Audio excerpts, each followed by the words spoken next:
Hello everyone, and welcome back to the Calvin Tobin Show.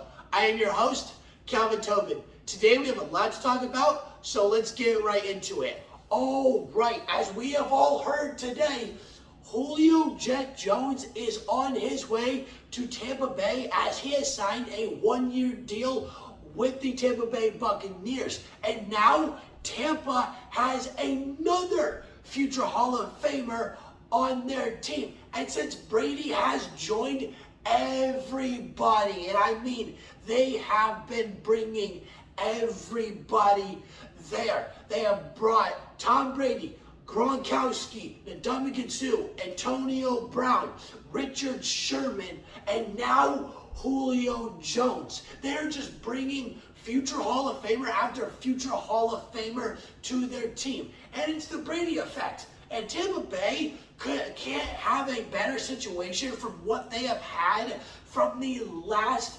couple of years. And now because of this offense, it might be even easier for Tom Brady to win his 8th Super Bowl, because Brady has this year has Kyle Rudolph, Chris Godwin, Russell Gage, Mike Evans, and Julio Jones all on one offense. And these guys can be such a big help to this offense. And what's crazy about it is this could be Tom Brady's best offense that he has had since 2007, and potentially could be the best offense he has ever played with because of how stacked this offense is, plus with 2 Hall of Famers. Now, and Julio Jones replacing Antonio Brown, even though Antonio Brown didn't do much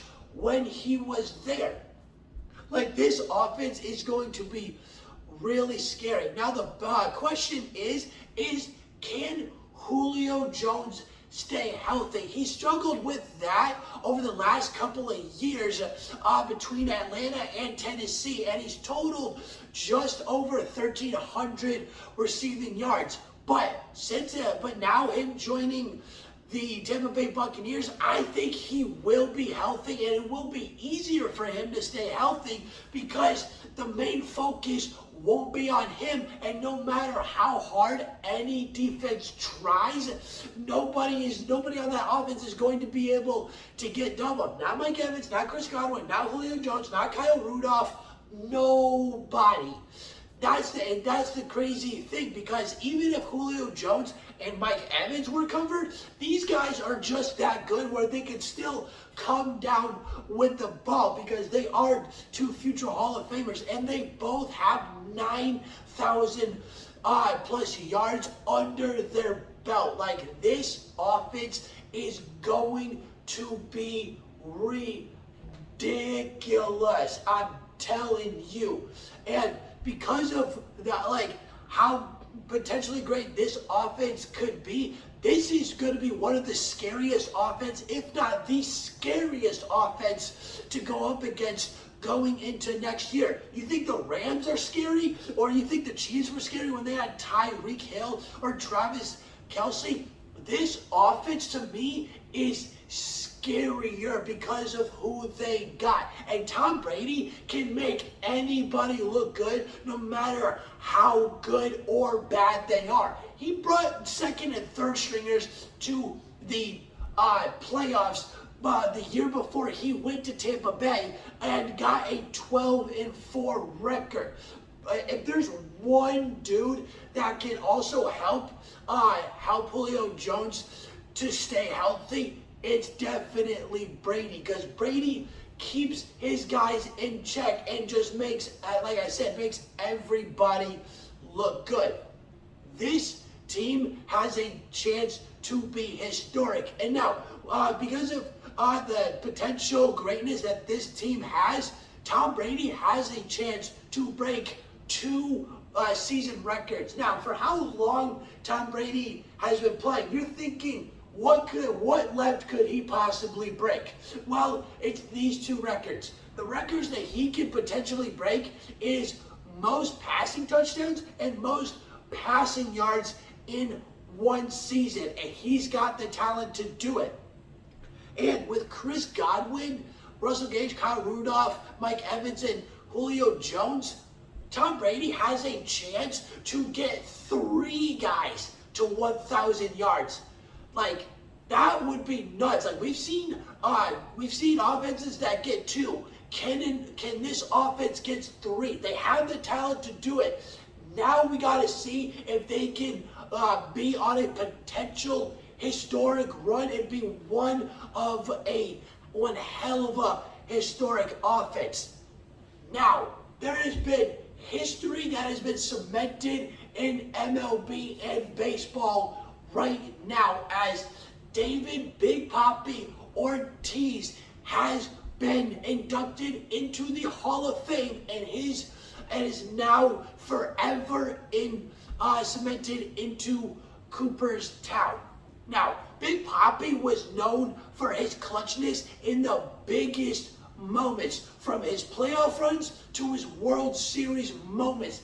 That's what Big Papi was the most well known for, and that's why he is a 2-time World Series champion. Now, with Big Papi, he was one of the greatest designated hitters of all time, and is by far the Red Sox greatest designated hitters of all time. And what's really cool about this is, with his nickname Big Papi, you can't have a single player that represents, you can't have a nickname that represents a one player so well in Big Papi to David Ortiz, because he's just big and he's Papi.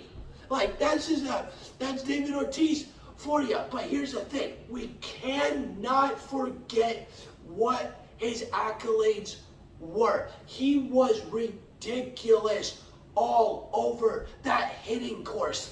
He was absolutely phenomenal, and you just could not keep him off base, because he had a 286 career batting average, along with 2,472 hits. Now, if you needed someone to run up the score, Big Papi could do that as well, as he drove in 1,768 runs and went yard and hit 541 dingers. And between the mix of all of these runs, hits, and dingers, he was able to get 1,419 runs. Big Papi absolutely torched pitchers night in, night out, season in, season out, year after year after year.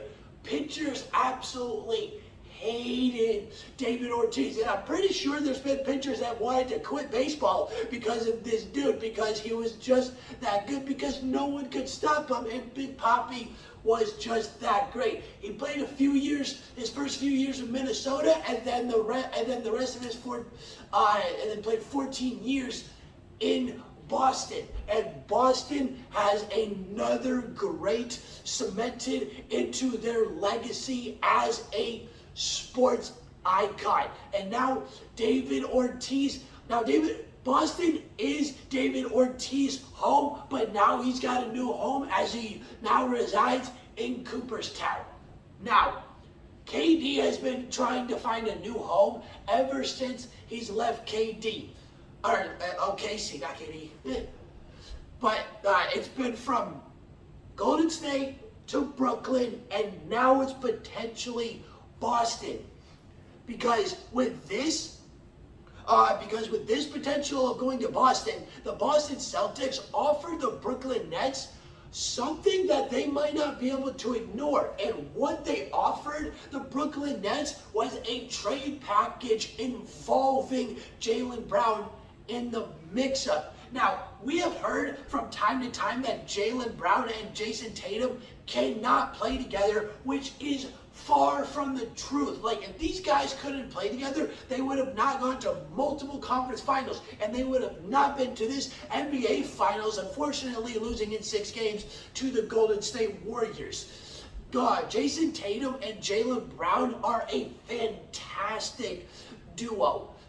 Now, with this KD Jaylen Brown potential trade, this would be a foolish trade for either side because for one in Brooklyn, if Kyrie can stop playing games and play continuously and consistently, they can go, KD, Kyrie, and Ben Simmons can go far. And Ben Simmons has a huge chance to help them out. People are hating on him because he had one bad playoff series with the Philadelphia 76ers. And like Stephen A. Smith said, he's a jump shot from being LeBron James 2.0. And we have seen Ben Simmons highlights from time to time where we've seen that jump shot. Now he just needs to envelop that during game time, and let's see what Ben Simmons can do, because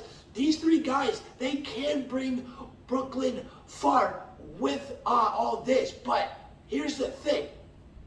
If they want to go far, like I said, Kyrie Irving has got to stop messing around. And if there is one guy that you want to tell to shut up and dribble, it's Kyrie Irving, because he goofed off and he's always making up excuses to not go to practice, to not play games, and that's why he's always been in and out of Boston and Brooklyn for the past few years.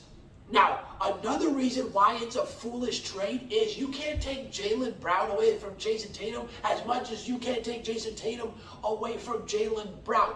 If there is one thing that you cannot take away or mess up under any situation or any circumstance, it's chemistry. And Jaylen Brown and Jason Tatum have that chemistry. They have been through everything together, and they are so close to winning a chip. And this recent playoff run where they played 6 games against Golden State, that was their closest chance to getting it. But unfortunately, Jason Tatum didn't play to his full potentialness. As we know, he played by far better in the previous series in that entire playoff run. If he played as great as he normally was, maybe that would have won 7 games, and who knows if the situation and the victor would have been totally different. Who knows? But history can't be changed now, as Stephen Curry is now a 4-time champion, as they won the championship, and the dynasty continues to go on.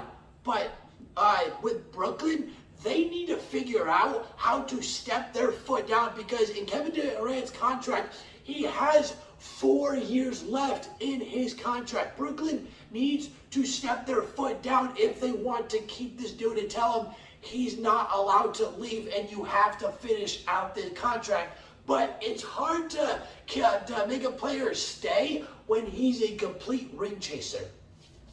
All right, that's the end of the Calvin Tobin Show. Please subscribe to my channel so you don't miss out on any sports media. And please follow me on Instagram at Calvin Tobin Show so you don't miss out on any sports news whatsoever. And I'm out.